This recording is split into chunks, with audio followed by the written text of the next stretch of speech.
Muli, isang mapagpala at magandang araw sa inyo mga sir, mga guys. So dito na po tayo sa ating part 2 ng pag-overhaul ng ating cylinder head at pagtanggal ng ating cylinder head as well. So bago po ang lahat, bago po nating galawin ang ating cylinder head, kailangan po nating lagyan o itapat ang tamang timing nito bago nating baklasin kung anong parts na dapat baklasin sa pagtanggal ng ating cylinder head. So ang una po nating gawin, i-align po natin ang apat na piston sa kanyang proper level. So ang isang indication nito, maglalagay po tayo ng rod. So itong klaseng rod. Yan. So napapansin niyo ang lahat po ng piston ay nasa the same alignment o the same level. Ayan o. So tatlong rod po to. Kailangan po bago natin tanggalin ang kanyang sprocket, ang iba pang parties nito, kailangan pong gawin natin ng pantay-pantay ang level ng ating piston sa ating combustion chamber. So na-level na po natin yan. Pagmasdan nyo po, apat dapat yan na piston na the same level. So lipat po natin ito, yung first piston rod indicator.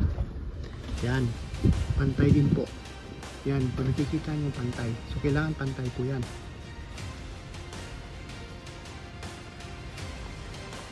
Next, ang ating gagawin ay gagamit po tayo ng timing kit or timing tools. So gagamit po tayo ng itong klaseng timing tools na para po dito sa ating engine. So meron po siyang crankshaft or flywheel locking tools. Meron siyang camshaft locking tools. Yan. So next ang ating gagawin ay lalagyan po natin ng lock yung ating camshaft na naka-attach sa flywheel. Ito po yung kanyang locking tools. So ito po yung kanyang butas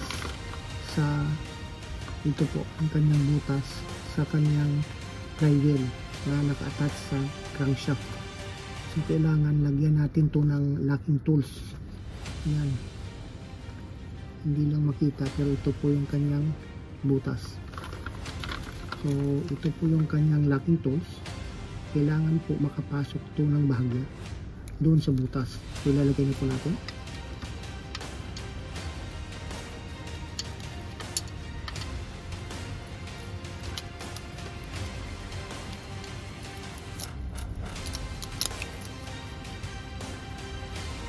Ayan.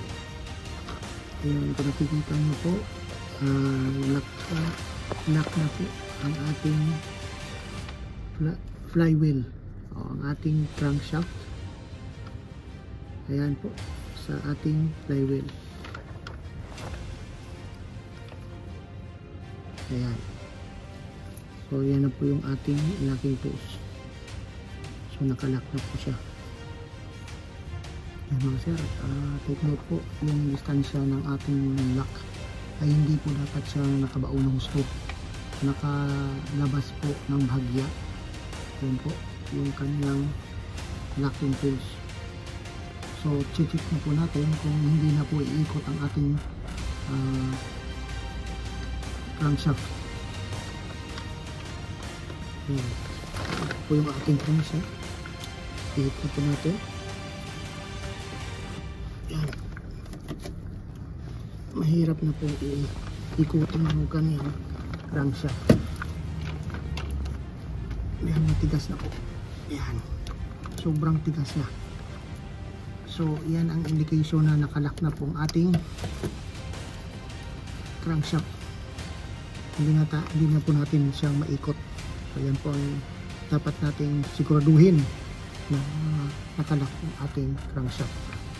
Yan. So isa po ito sa mga tools na dapat nating siguraduhin ng ating timing ay ang ating crankshaft ay nakalock sa flywheel, at sure na po yan na naka-align na po ang ating timing sa crankshaft at saka sa ating locking tools. Ayan, dito na po tayo sa ating cylinder head. So 5 po ang dapat nating i-take note sa bago baklasin ang mga components ng ating cylinder head. Ang una po nating i-take note na dapat po nakalock na yung ating timing tools sa crankshaft. Hindi na po na dapat nating maiikot yung ating crankshaft. Pangalawa, dapat po ang apat na piston ay naka-align na yan sa tamang alignment niya. Ayan, lipat po natin yung rod number 1 sa number 4. Ayan, 4 po yan naka-align, lahat dapat yan. Yan. Pangatlo, dapat po yung kanyang slot dito sa exhaust tsaka sa intake ay nasa taas, nakaposisyon sa 90 degree. Ito. Ayan. Kasi pag hindi po naka-align to, hindi na po tama yung kanyang timing. At hindi na natin malalapat ang kanyang timing tools, locking tools dito sa exhaust saka sa intake. Yung panglima, dapat po yung number at pangalan ng exhaust saka intake, ayan po, kung nakikita po ninyo yan, dapat po sa taas to, kung dalawang number na yan. Yan, nakikita mo po yan, yan po in, dapat nasa taas yan. Itong exhaust na EX, dapat nasa taas din yan. Yan po ang dapat nating take note bago natin baklasin ang any parts ng upper components ng engine na to. Next natin gawin, pwede na po nating ikabit ang ating exhaust locking tools. So ito po yung ating exhaust locking tools. Ayan. So kung hindi po yan align, hindi po yan nasa 90 degree at may mali po yung sa timing, hindi to kaagad-agad maipasok yung locking tools na to sa exhaust. Next is yung ating intake locking tools. Ito po. So yan, nakikita nyo po yan. Yan, nakapasok na rin. So ibig sabihin, it indicates na nasa tama pa rin yung ating timing. Hindi po siya lumihis ang ating timing. So yan po ang dapat nating i-secure bago natin tanggalin ang any parts nito. So lagyan na po natin to ng bolt para ma-lock na siya. So part po ng locking tools ay ang mga bolt na pang lock. Sa dito,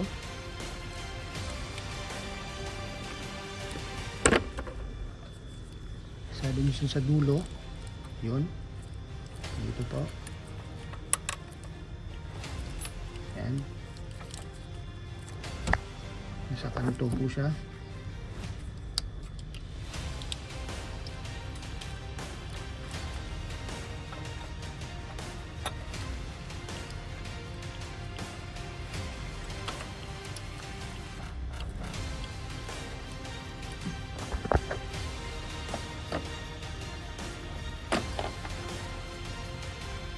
Pangatlo, nandito.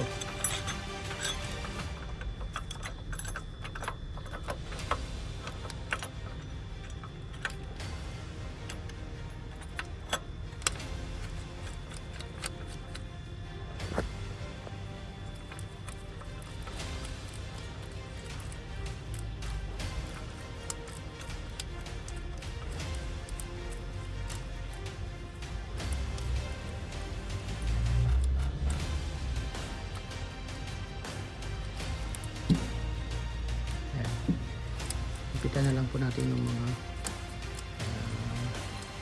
yung bolt niya. May hand lang para hindi po siya masira yung thread.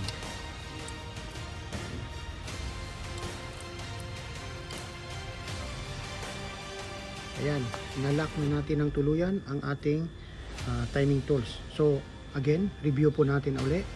Yung ating crankshaft doon ay nakalock na. So hindi na natin maikot yung crankshaft. Then ang level po ng piston ay pari-parehas. Ayan, ang level po ng ating piston ay pari-parehas. Tapos na ang pangalan ng exhaust sa intake nasa taas ang posisyon. So naka 90 degree na po din yung ating crankshaft slot o camshaft slot dito sa ating locking tools sa intake at exhaust. So yan po. So pwede na po nating galawin ang ating engine sa puntong ito. Pwede na po nating baklasin ang ating sprocket, ang ating mga Venus sensor at Valvetronic assembly. Pwede na po natin baklasin.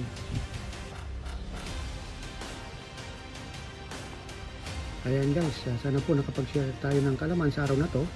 At sundan nyo po ako sa ating part 3. At tatalakayin po natin kung paano baklasin ang mga components nito.